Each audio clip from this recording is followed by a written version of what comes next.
Lancar kan harus saling ngerti. Iya Pak, yang penting truk bisa jalan.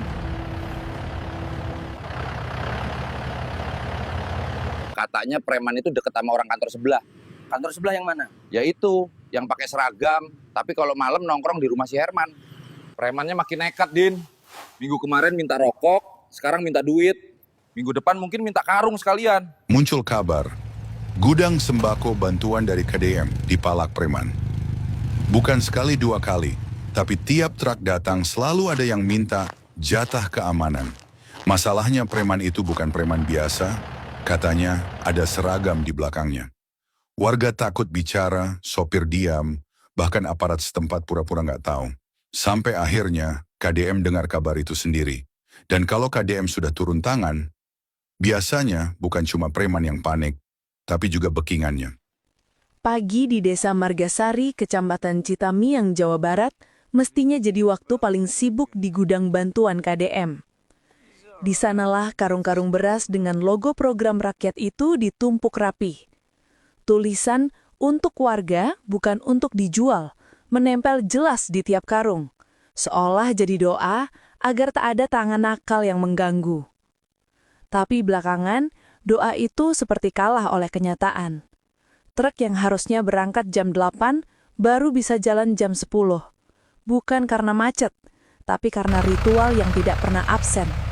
Datangnya 3 lelaki berjaket kulit, naik motor tanpa plat, dan suara klakson 2 kali yang bikin semua pekerja spontan pura-pura sibuk.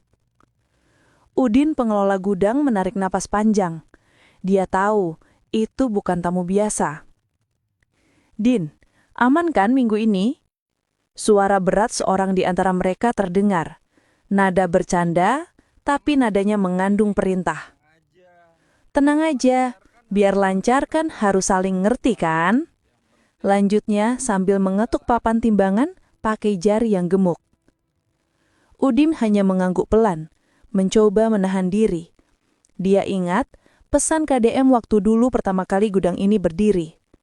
Bantuan jangan ditunda, jangan diselewengkan, jangan dijadikan alat kuasa. Tapi siapa sangka, justru alat kuasa sekarang bukan dari orang dalam sistem, melainkan dari orang yang katanya punya dekengan sistem itu. 1 amplop diselipkan ke tangan preman itu dengan berat hati. Jumlahnya cukup untuk membuat 1 truk beras lolos dari pemeriksaan jalan. Kalau tidak, truk itu bisa disuruh muter balik dengan alasan klasik. Surat jalannya kurang lengkap. Lucunya, surat itu resmi. Ada tanda tangan, stempel, semua lengkap. Tapi di negeri yang kadang logikanya kebalik, yang resmi bisa dianggap palsu kalau tak ada pelicin. Dan yang salah bisa aman, selama tahu harus nyetor ke siapa. Beberapa pekerja mulai berbisik-bisik di pojok gudang. Premannya makin nekat, Din. Minggu kemarin minta rokok, sekarang minta duit. Minggu depan mungkin minta karung sekalian. Celetuk salah satu dengan suara rendah. Udin hanya bisa menatap jauh ke tumpukan karung bantuan. Ada rasa sesak di dada. Sembako yang harusnya cepat sampai ke warga malah tertahan di tempat, hanya karena ada yang merasa jalan desa itu milik keluarganya. Sore hari, truk baru bisa berangkat.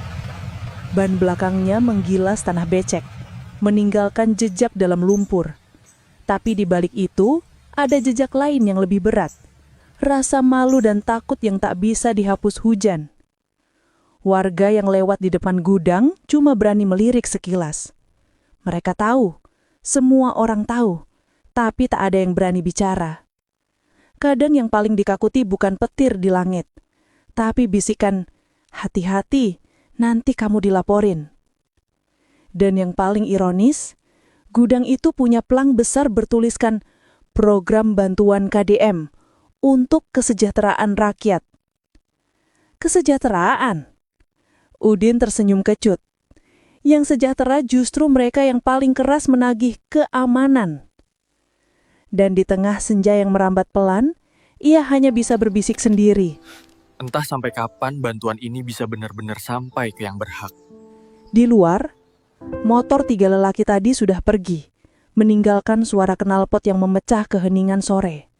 Suara yang entah kenapa selalu terdengar seperti ejekan. Suara knalpot itu bukan sekadar bising, itu tanda bahwa kekuasaan sedang lewat, meski tak pakai seragam. Udin menutup gerbang gudang dengan berat hati. Baru seminggu ini, sudah 3 kali kejadian sama. Preman datang, amplop berpindah, truk berangkat. Bukan transaksi resmi tapi sudah jadi aturan tak tertulis yang lebih cepat dari surat keputusan manapun. Lucunya, semua orang tahu. Tapi entah kenapa, ketika cerita itu sampai ke meja aparat, reaksinya selalu sama. Nanti kita tindak, sabar ya. Sabar. Kata itu kini seperti obat penenang yang dibagikan gratis untuk menunda keadilan. Di warung sebelah gudang, suara lirih terdengar dari 2 warga yang sedang ngopi. Katanya preman itu deket sama orang kantor sebelah. Kantor sebelah yang mana? Ya itu, yang pakai seragam, tapi kalau malam nongkrong di rumah si Herman. Udin mendengar potongan kalimat itu dari jauh. Ia menelan ludah, menunduk. Ia tahu siapa yang dimaksud, tapi menegur bisa berarti menandatangani surat masalah. Beberapa hari kemudian, kejadian makin berani. Truk yang hendak masuk gudang malah disuruh parkir dulu di jalan depan pos ronda. Salah satu sopir, pemuda asal Garut, sempat protes halus, tapi malah disindir. Kalau nggak mau repot, tanya dulu siapa yang jaga sini. Kalimat itu ringan, tapi nadanya lebih tajam dari pisau. Kabar itu akhirnya sampai ke telinga KDM. Bukan lewat laporan resmi, tapi dari video amatir warga yang diam-diam merekam dari jendela rumah. Video itu viral di media lokal. Tampak jelas logo program bantuan rakyat di truk. Lalu, sekelompok pria menghadang sambil merokok santai. Komentar netizen langsung ramai. Loh, itu kan sembako bantuan. Kok bisa dipalak? KDM menatap layar ponselnya di ruang kerja sore itu. SUV putihnya baru saja berhenti usai kunjungan pasar di kecamatan tetangga. Ia membaca komentar satu persatu. Matanya tajam, tapi ekspresinya datar. Lalu dengan nada pelan, ia berkata ke ajudannya. Kalau preman berani palak sembako bantuan, berarti dia pikir negara ini cuma papan iklan. Ajudannya terdiam. KDM menyambung. Kalau hukum melah jalan di tempat, ya sudah, nanti saya yang jalan. Sementara itu, Udin masih berharap ada perubahan. Ia menulis surat laporan lagi. Kali ini lebih detail disertai foto karung beras yang rusak karena tertunda dikirim. Namun keesokan harinya, seorang pria tak dikenal datang ke rumahnya malam-malam. Ngobrolnya sopan, tapi isi bicaranya dingin. Pak Udin, jangan terlalu banyak ngomong. Di sini gak semua orang suka yang bersih-bersih. Udin hanya mengangguk. Tapi malam itu ia tak bisa tidur. Kepalanya penuh bayangan tentang gudang, preman, dan seragam yang seharusnya melindungi, tapi justru membuatnya takut. Di luar hujan turun pelan, menutupi suara motor yang berhenti sebentar di depan rumahnya. Dan di tempat lain, KDM membuka map laporan yang dikirim tim kecilnya. Matanya berhenti pada satu kalimat di bawah. Kemungkinan besar ada keterlibatan oknum aparat lapangan. KDM diam lama, lalu menutup map itu. Suaranya rendah, tapi cukup untuk membuat ajudan menegakkan badan. SUV putih itu akan meluncur lagi, tapi kali ini bukan untuk kunjungan seremonial. Kali ini KDM turun bukan untuk melihat, tapi untuk menghentikan. Dan bagi sebagian orang yang biasa merasa kebal, nama KDM tiba-tiba terdengar lebih menyeramkan dari sirene polisi.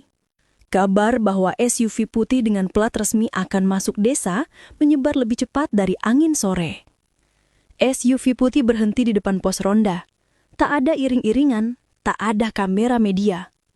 Dari dalam, KDM turun dengan langkah tenang, hanya ditemani 2 staf dan 1 perwira polisi berpakaian preman.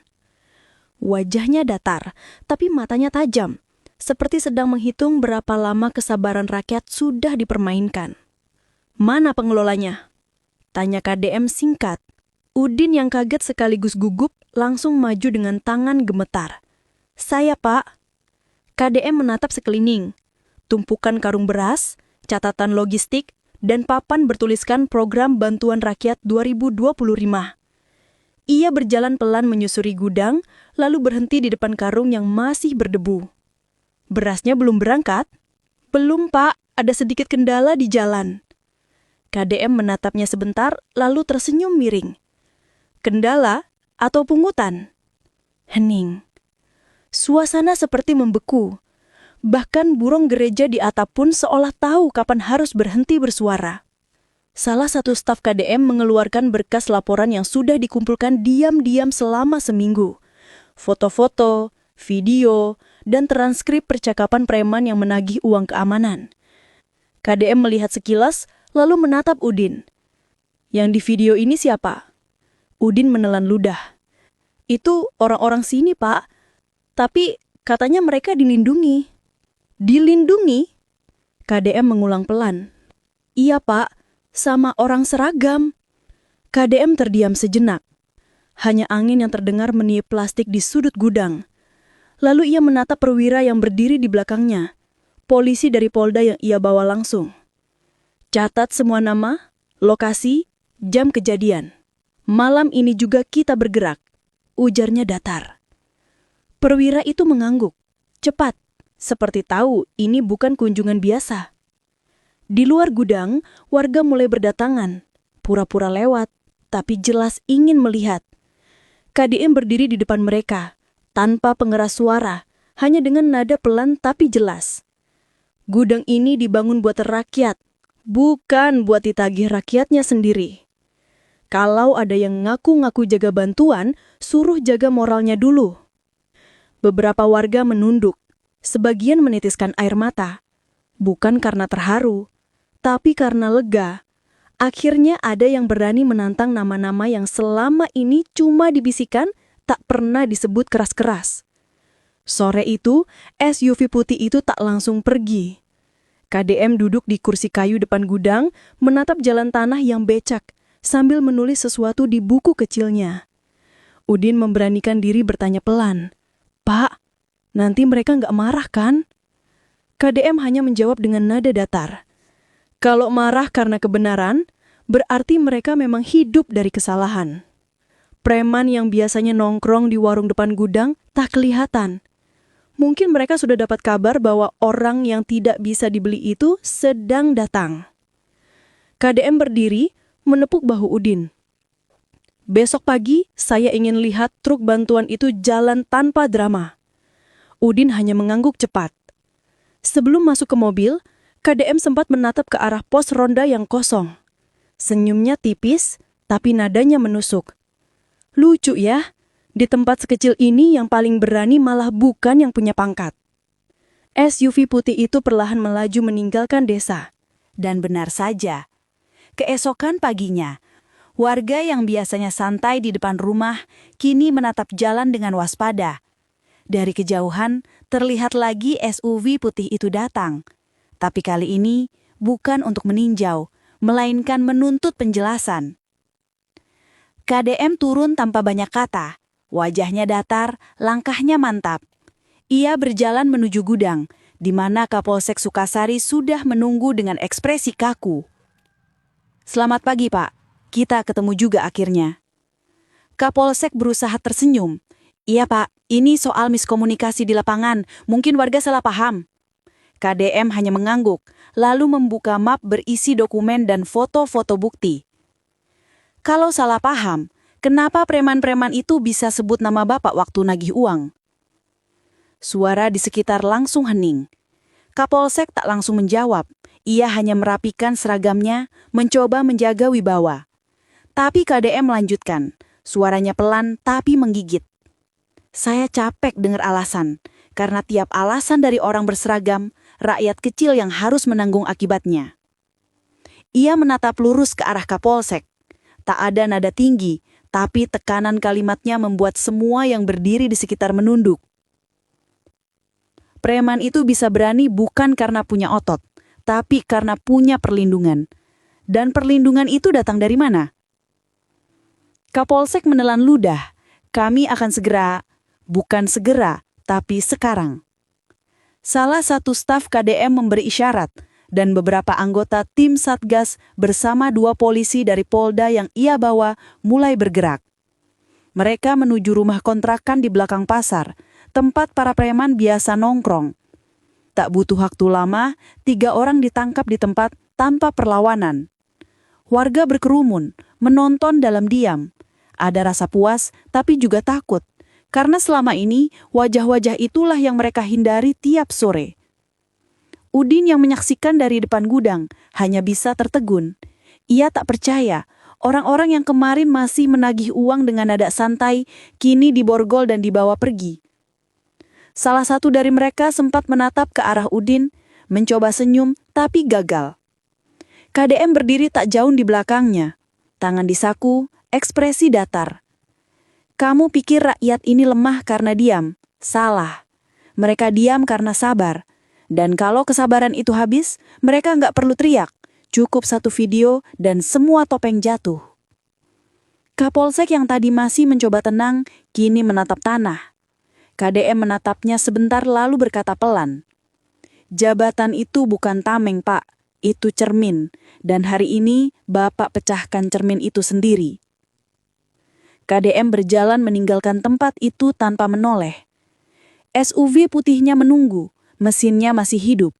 Suara halus tapi tegas, seperti pemiliknya. Sebelum masuk mobil, KDM sempat menatap ke arah warga yang berkumpul. Besok truk bantuan tetap berangkat. Kalau ada yang coba halangi lagi, jangan tunggu saya datang. Kalian sendiri yang lapor ke atas.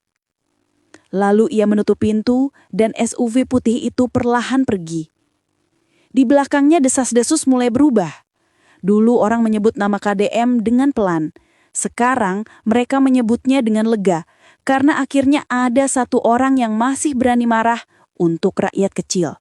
Kalau ada yang ganggu rakyat kecil lagi, jangan salahkan saya kalau nanti saya datang tanpa salam. Komentar langsung meledak. Begini nih pejabat yang benar. Coba semua kayak KWDM, beres negeri. Polisi dekeng preman, akhirnya keungkap juga. Di balik layar, para orang kuat yang selama ini merasa aman mulai saling telepon. Nada bicara berubah, dari santai jadi tegang. Ada yang buru-buru hapus chat, ada juga yang mendadak dinas luar kota. Tapi percuma, video itu sudah viral dan rakyat sudah menonton. Sekali kepercayaan pecah, jabatan gak bisa lem lagi. Keesokan paginya, Udin berdiri di depan gudang sembako itu lagi. Kali ini tak ada preman, tak ada wajah seram. Hanya suara tawa anak-anak dan aroma karung beras yang baru datang.